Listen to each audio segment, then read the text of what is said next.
আসসালামু আলাইকুম। কেমন আছো সবাই? আশা করি ভালো আছো। আজকের ক্লাসে সবাইকে স্বাগতম। তোমরা সবাই জানো আমি পদার্থবিজ্ঞান দ্বিতীয় পত্র তাপগতিবিদ্যা শুরু করেছিলাম। আজকে তার ধারাবাহিকতায় চলছে। আজকে পর্ব হচ্ছে 3।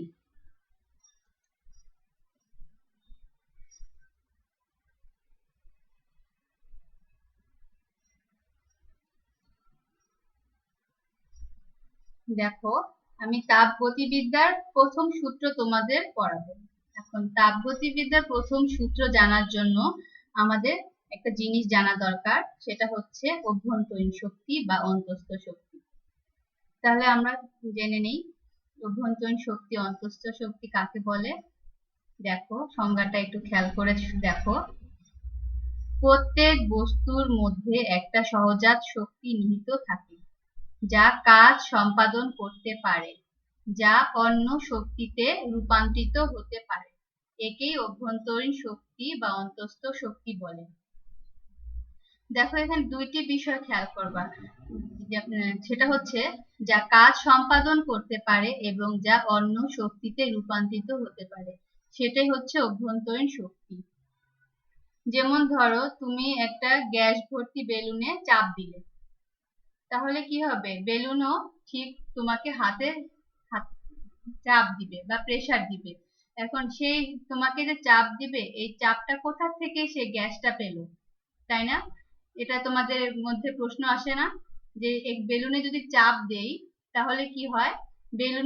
বেলুনের গ্যাসটাও ঠিক আমাদের প্রতিক্রিয়া হিসাবে চাপ দেয়। এটা কোথা থেকে আসলো? এটাই হচ্ছে অভ্যন্তরীণ শক্তি। অভ্যন্তরীণ শক্তির ফলেই আমাদের কি হয়? হাতে চাপ দেয়। যেমন ধরতে আর একটা জিনিস জেনে নাও যে আমাদের কি হয়, কাজ করতে কি শক্তি লাগে। শক্তি এবং কাজ দুটি বিনিময় কিন্তু আমাদের সম্পাদিত হয়। তাহলে প্রত্যেক সিস্টেম যখন আমি বলবো তখন তোমরা ধরে নিবে যে পিস্টন যুক্ত একটা আবদ্ধ গ্যাস, ঠিক আছে? সে কোনো পিস্টনে অসংখ্য অণু পরমাণু নিয়ে গঠিত। আমরা যদি কোনো সিলিন্ডারে গ্যাস নেই, যে গ্যাসে কি হয় আমরা কি জানি যে অসংখ্য অণু পরমাণু নিয়ে গঠিত। সেই অণু পরমাণুগুলো কি গতিশীল বা কম্পমান। এরা কি করে? একে অপরকে আকর্ষণ কাজ করে, ছোটাছুটি করে। তখন কি হয়? এই ছোটাছুটি যে করে এরপরে একটা বল কাজ করে। এই বলের ফলে কি হয়? গতিশক্তি বৃদ্ধি পায় এবং বিভব শক্তিও কাজ করে। তাহলে এই গতিশক্তি আর এই বিভব শক্তি, এই দুই শক্তি মিলেই হচ্ছে কি অন্তস্থ শক্তি বা অভ্যন্তরীণ শক্তি। বুঝতে পারছি আমরা? তাহলে দুইটা শক্তির যোগফলই, অর্থাৎ গতিশক্তি আর বিভব শক্তি, দুইটা শক্তির যোগফলই কি হচ্ছে অভ্যন্তরীণ শক্তি। যেমন আরেকটু দেখো, এখানে আমি একটু আগে বললাম যে সিস্টেম যখন বলবো তখনই বুঝবা কি যে পিস্টন যুক্ত একটা সিলিন্ডার। দেখো এখানে একটা সিলিন্ডার, এটার মধ্যে গ্যাস আছে, ধরে নিলাম এটা হচ্ছে অক্সিজেন গ্যাস। এই যে পিস্টনটা দেখতে পাচ্ছ, এই পিস্টনটা হচ্ছে নরমক্ষম, অর্থাৎ উপরে নিচে যাওয়া আসা করতে পারে, ফিক্স না, ঠিক আছে? এই সিস্টেমটাকে কি করলাম আমরা? তাপ দিলাম। তাপ দেওয়ার ফলে কি হবে? এই গ্যাসটা প্রসারিত হবে। গ্যাসটা যখন প্রসারিত হবে তখন কি পিস্টনটা, যেহেতু এটা নরমক্ষম, তাহলে কি পিস্টনটা উপরে উঠে যাবে না? এই তাপ দেওয়ার ফলে কি হলো? পিস্টনটা উপরে উঠে গেল, যেহেতু এটা নরমক্ষম, তাই না? তাহলে উপরে যে উঠে গেল, এটা কেন হলো? এটা হচ্ছে কি পিস্টনের কি একটা বল আছে না, ওজন আছে না? তাহলে এই ওজনের বিরুদ্ধে কাজ করে পিস্টনটা উপরে উঠে গেল, তাই না? আমি আবার বলতেছি, খেয়াল করো। এই পিস্টন যে তৈরি হয়েছে, এই পিস্টনটা নিশ্চয়ই একটা ওজন আছে। এই গ্যাসটা কি করতেছে? গ্যাসটা যখন প্রসারিত হচ্ছে তখন এই পিস্টনের ওজনের বিপরীতে বল প্রয়োগ করে পিস্টনটা উপরে উঠে আসছে। তাহলে কিভাবে উপরে উঠে আসলো? এই যে কাজটা, এটাই হচ্ছে কি এই যে সিস্টেমটা যে হইলো, এই যে প্রসারিত যে হইলো, এটা কি জন্য হইলো? অভ্যন্তরীণ শক্তির কারণে, ঠিক আছে? অভ্যন্তরীণ শক্তি, একটা জিনিস খেয়াল করো, অভ্যন্তরীণ শক্তি হচ্ছে তাপমাত্রার সমানুপাতিক। অভ্যন্তরীণ শক্তিটা তাপমাত্রার উপর নির্ভর করে, চাপ বা আয়তন এগুলোর উপর নির্ভর করে না। এই যে কথাটা বললাম, এটাই কি বলে জানো? এটাকে বলা হয় মেয়রের প্রকল্প। অর্থাৎ অভ্যন্তরীণ শক্তি তাপমাত্রার সমানুপাতিক, এটা হচ্ছে মেয়রের প্রকল্প। ঠিক আছে, এখন দেখো আমরা সামনে আগাই। এবার তাপগতিবিদ্যার প্রথম সূত্র আমরা আলোচনা করব। তাপগতিবিদ্যার প্রথম সূত্র দেখো, এটা হচ্ছে জুলের মতবাদ অনুসারে। আমরা দুইটি মতবাদ অনুসারে নিয়ে আলোচনা করব। তার মধ্যে প্রথমটি হচ্ছে জুলের মতবাদ। তাহলে সূত্রটা কি দেখো, যদি তাপকে সম্পূর্ণরূপে কাজে বা কাজকে সম্পূর্ণরূপে তাপে রূপান্তরিত করা যায় তবে কাজ ও তাপের সমানুপাতিক। ঠিক আছে, সূত্রটা কি, যদি তাপকে সম্পূর্ণরূপে কাজে অথবা কাজকে সম্পূর্ণরূপে তাপে রূপান্তরিত করা যায় তখন কি হবে, কাজ তাপের সমানুপাতিক। বুঝতে পারছি? তাহলে দেখো, যদি W পরিমাণ কাজ সম্পূর্ণরূপে তাপে পরিণত হওয়ার জন্য Q পরিমাণ তাপ উৎপন্ন হয় তবে সূত্রানুসারে কি হবে, W সমানুপাতিক Q। তাহলে এই ধ্রুবক চিহ্ন উঠানোর জন্য আমরা কি বলবো, W equal to J Q. এখানে দেখো যেটা হচ্ছে জুলের সমানুপাতিক ধ্রুবক, এর মান হচ্ছে 4.2 ক্যালোরি, জুল পার ক্যালোরি। ঠিক আছে, তাহলে দুইটা জিনিস আমরা খেয়াল করব, যে কোনো কাজে অর্থাৎ কোনো পিস্টন যুক্ত কোনো সিস্টেমে যখন তাপ দিব তখন কি হবে, আয়তন বৃদ্ধি পেতে পারে, তাই না? তাপ দিলে কি হয়, আয়তন বৃদ্ধি পেতে পারে, ফলে কিন্তু কাজ হয়। আয়তন বৃদ্ধি পাওয়ার ফলে কাজ হয়। ঠিক আছে, আর একটা কি, আর একটা হচ্ছে এই যে কাজটা কোনটা হলো, যে ওই যে ওজনের বিরুদ্ধে যে উপরে উঠে গেল সেটাই কাজ হলো। এখন অভ্যন্তরীণ শক্তি পরিবর্তনের ফলে তাপমাত্রা বৃদ্ধি পায়। অভ্যন্তরীণ শক্তি পরিবর্তনের ফলে অর্থাৎ অণুগুলো যে ছোটাছুটি করে, যে বৃদ্ধি পাচ্ছে, যে সংঘটিত হচ্ছে, এর ফলে কি হচ্ছে, সংঘটিত তাপ বৃদ্ধি পেয়েছে, গড় তাপ বৃদ্ধি পায়, এর ফলে কিন্তু কি হয়েছে, তাপমাত্রা বৃদ্ধি পাইছে। ঠিক আছে, তখন যদি আমরা সম্পূর্ণরূপে কাজে ওই তাপকে সম্পূর্ণরূপে কাজে রূপান্তরিত করতে পারি বা কাজকে তাপে রূপান্তরিত করতে পারি তাহলে কি একটা সমানুপাতিক হবে। এটাই হচ্ছে জুলের সূত্র।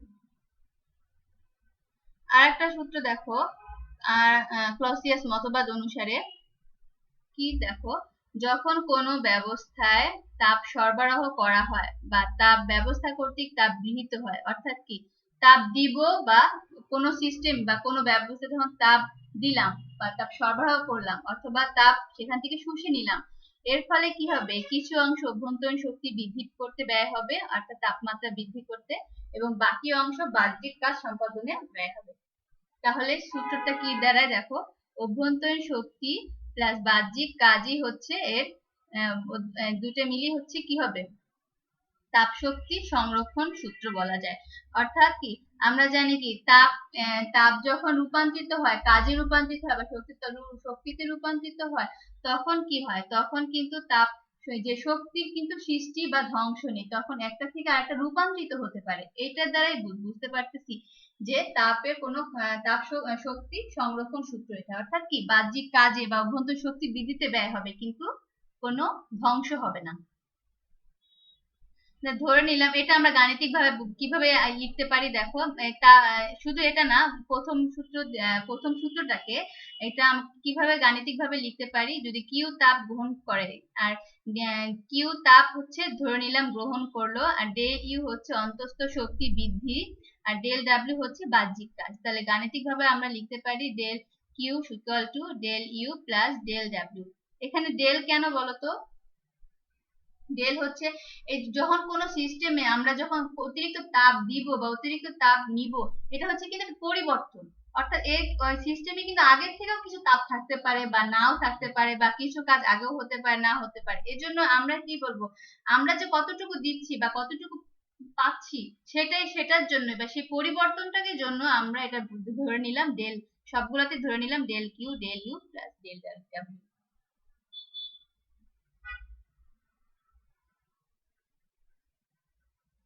আচ্ছা, এবার একটু আগাই দেখো।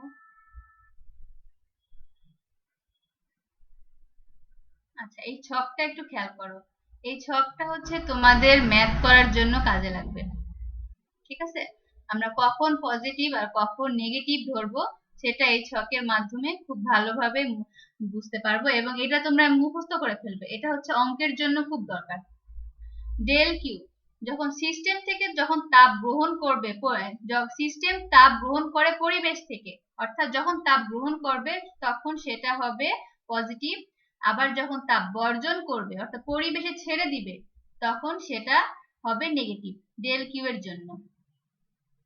ডেল কিউটা তাহলে কি? ডেল কিউ হচ্ছে তাপ, আর অভ্যন্তরীণ শক্তি ডেল ইউ অভ্যন্তরীণ শক্তি, যখন সিস্টেম অভ্যন্তরীণ শক্তি বৃদ্ধি পাবে তখন ডেল ইউ হচ্ছে পজিটিভ ধরে নিব, আবার সিস্টেমে অভ্যন্তরীণ শক্তি যখন হ্রাস পাবে অর্থাৎ কমে যাবে তখন সেটাকে আমরা নেগেটিভ ধরে নিব। আবার হচ্ছে দেখো ডেল ডাব্লিউ অর্থাৎ কাজ, সিস্টেম কাজ করে পরিবেশের উপর, যখন পরিবেশের উপর কাজ করবে তখন কি হবে? Del W. আবার পরিবেশ কাজ করে, যখন পরিবেশটা সিস্টেমের উপরে কাজ করবে তখন কি হবে? সেটা হবে ডেল ডাব্লিউ নেগেটিভ। যেমন ধরো ওই যে একটু আগে আমরা দেখাইলাম উদাহরণে, সিস্টেম হচ্ছে পরিবেশ পিস্টনযুক্ত যেটা সিলিন্ডার দেখাইলাম, তাপ দিল এবং এটা কি হলো? বৃদ্ধি পেয়ে পিস্টনটা উপরে উঠে গেল। এই যে এটা যে কাজ, এটা হচ্ছে কি? পরিবেশের উপরে কাজ করছে, তাহলে এটা হবে ডেল্টা। ম্যাথ করলে আমরা খুব এটা ভালোভাবে বুঝতে পারবো। দেখো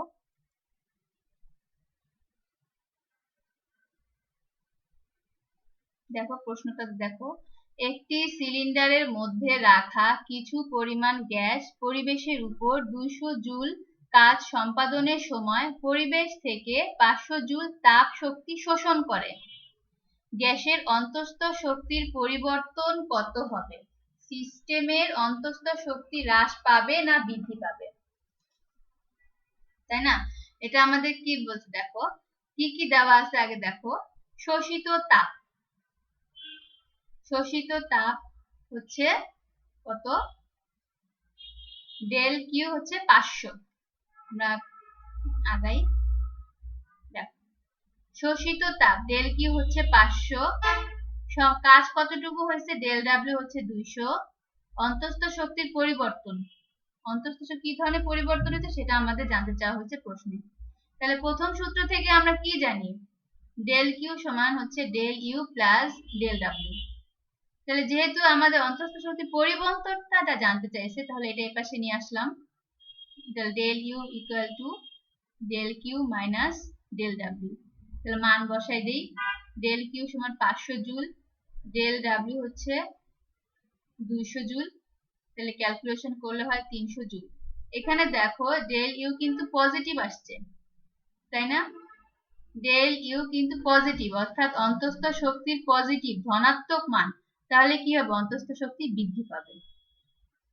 যদি এখানে নেগেটিভ আসতো তাহলে সেই ছক থেকে আমরা মনে করতে পারি সিস্টেমে অন্তঃস্থ শক্তি হ্রাস পাবে। ঠিক আছে, বুঝতে পারছি আমরা?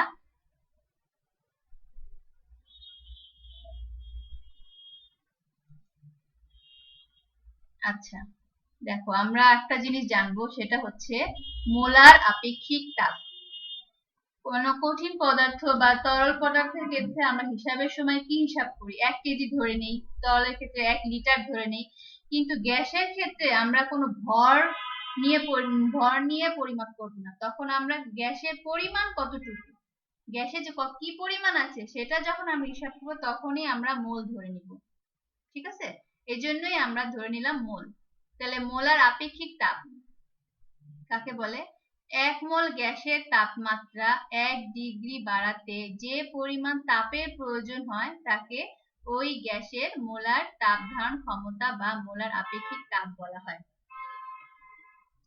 সূত্রটা দেখো আবার, 1 মোল গ্যাসের তাপমাত্রা কি পরিমাণ? 1 মোল গ্যাস, 1 মোল গ্যাসের তাপমাত্রা 1 ডিগ্রি, 1 মোল গ্যাসের তাপমাত্রা 1 ডিগ্রি বাড়াতে যে পরিমাণ তাপটা আমাদের লাগবে, যে পরিমাণ তাপ প্রয়োজন হয় সেটাই হচ্ছে তাপ ধারণ ক্ষমতা বা মোলার আপেক্ষিক তাপ।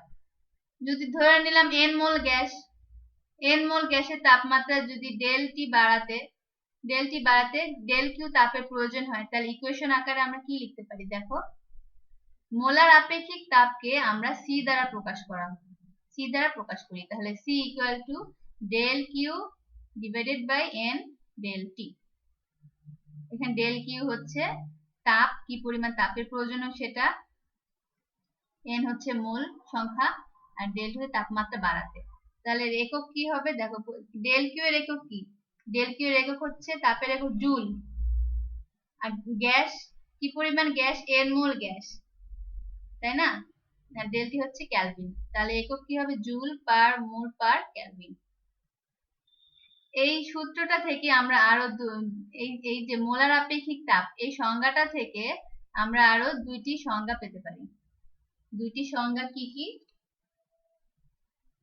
আপেক্ষিক তাপ আরো দুইটি সংজ্ঞা, সেটা হচ্ছে স্থির চাপে গ্যাসের মোলার তাপ ধারণ ক্ষমতা। স্থির চাপে যখন আমরা চাপটা ফিক্সড রাখবো তখন এর তাপ ধারণ ক্ষমতা, তখন আমরা এটাকে সিপি ধরে নিই। তাহলে সিপি ধরে নিলে গ্যাসের ওই সংজ্ঞাটা কি হবে, সংজ্ঞা ঠিক আগের মতোই, শুধু চাপটা যে স্থির সেটা আমরা ইন্ডিকেট করব। দেখো, চাপ স্থির রেখে 1 মোল গ্যাসের তাপমাত্রা 1 কেলভিন বৃদ্ধি করতে যে তাপের প্রয়োজন হয় তাকে স্থির চাপে গ্যাসের মোলার তাপ ধারণ ক্ষমতা বলে। অর্থাৎ সে একই সংজ্ঞা, শুধু ধরে নিলাম আমরা চাপ স্থির রেখে, অর্থাৎ চাপটাকে ফিক্সড রাখবে। সেজন্য চাপটাকে যেহেতু আমরা স্থির চাপে ধরে নিচ্ছি, সেজন্য আমরা এটাকে মোলার তাপ ধারণ ক্ষমতা ধরে নিব সিপি। তাহলে এটা ইকুয়েশন আকারে কি লিখতে পারি, CP equal to del Q divided by N del টি।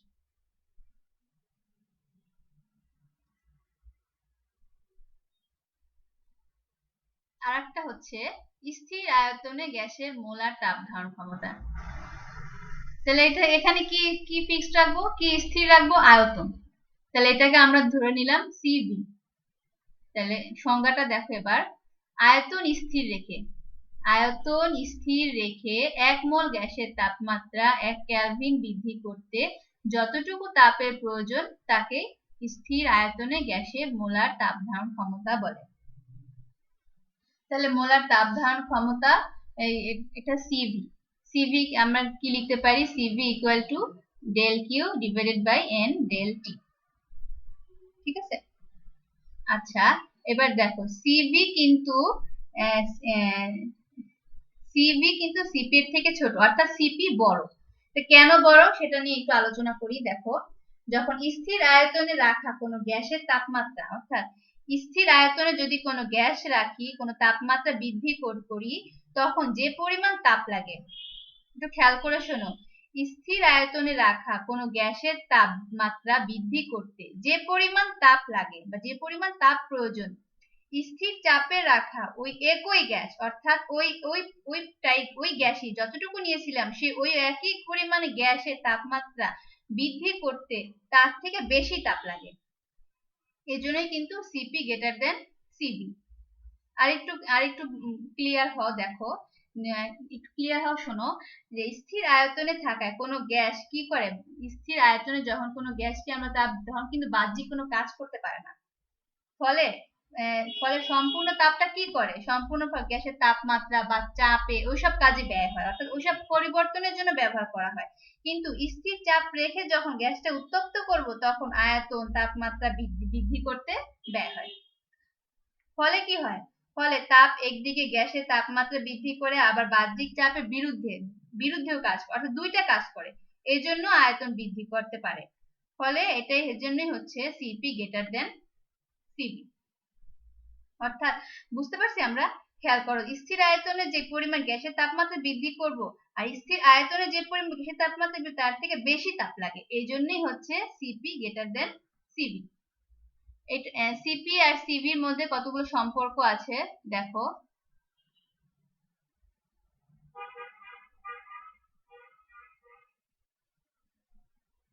কি কি সম্পর্ক দেখো, সিপি এবং সিবি এর অনুপাত। দেখো, সিপি এবং সিবি অনুপাতকে আমরা গামা দ্বারা প্রকাশ করি। তাহলে যখন এটা অনুপাত হবে, অনুপাত গামা দ্বারা যখন কোনো ইকুয়েশন বা কোনো ম্যাথ আসবে, তখন আমরা কি বুঝবো যে এটা হচ্ছে সিপি ডিভাইডেড বাই সিপি অনুপাত। আচ্ছা, এর মানটা কত, এর মান কিন্তু 1 এর থেকে বড় হবে। ঠিক আছে। এবং এটা হচ্ছে, দেখো, এক পারমাণবিক বহুপারমাণবিক গ্যাসে এর মানগুলা ভিন্ন, গামার মানগুলা ভিন্ন। সেটা কি কি, এক পারমাণবিক গ্যাসের ক্ষেত্রে মান হচ্ছে 1.67। তাহলে এক পারমাণবিক গ্যাসগুলা কোনগুলা, এক পারমাণবিক গ্যাস হচ্ছে যেমন ধরো হিলিয়াম, নিয়ন, আর্গন, এগুলো হচ্ছে এক পারমাণবিক গ্যাস। আবার দ্বিপারমাণবিক গ্যাসের ক্ষেত্রে কি হবে, যেমন হাইড্রোজেন, অক্সিজেন, নাইট্রোজেন, ক্লোরিন। ঠিক আছে। আর বহু পারমাণবিক গ্যাস বা ত্রিপারমাণবিক মানে বহু পারমাণবিক গ্যাসের ক্ষেত্রে সেটা কি হবে 1.33। বলবো আমরা গ্যাস ধরে নিতে পারবো কার্বন ডাই অক্সাইড। ঠিক আছে। তাহলে সিপিএসএবি অনুপাত কি হবে, গামা ধরে নিব, অনুপাত হচ্ছে গামা। আরেকটা সম্পর্ক দেখো, সিপি এবং সিভি এর মধ্যে CP minus CV equal two হচ্ছে আর। এখানে আরটা কি, আরটা হচ্ছে মোলার গ্যাস ধ্রুবক, এটা আমরা সবাই জানি। আর এর মান হচ্ছে 8.31 জুল পার মোল পার কেলভিন। তাহলে গ্যাস দুটির আপেক্ষিক তাপের পার্থক্য, গ্যাসের আপেক্ষিক তাপের পার্থক্য হচ্ছে কি, মোলার গ্যাস ধ্রুবক আর এর মানের সমান, তাই না? আর এর মান কিন্তু পজিটিভ হবে, এটা সবসময় মনে রাখবা, আর এর মান হচ্ছে ধনাত্মক।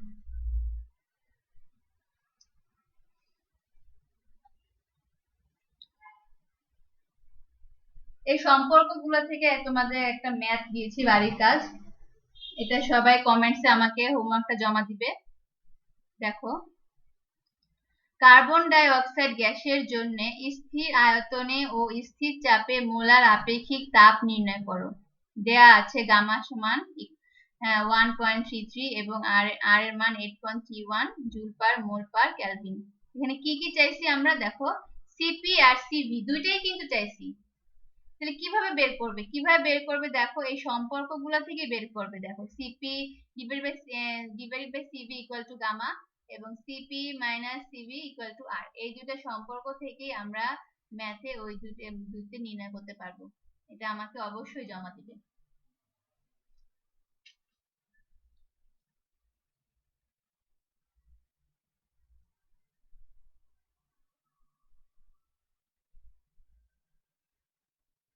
আশা করতেছি সবাই ভালোভাবে বুঝতে পারছো। আগামী ক্লাসে আবার দেখা হবে। সবাই ভালো থাকবে। আল্লাহ হাফেজ। আসসালামু আলাইকুম।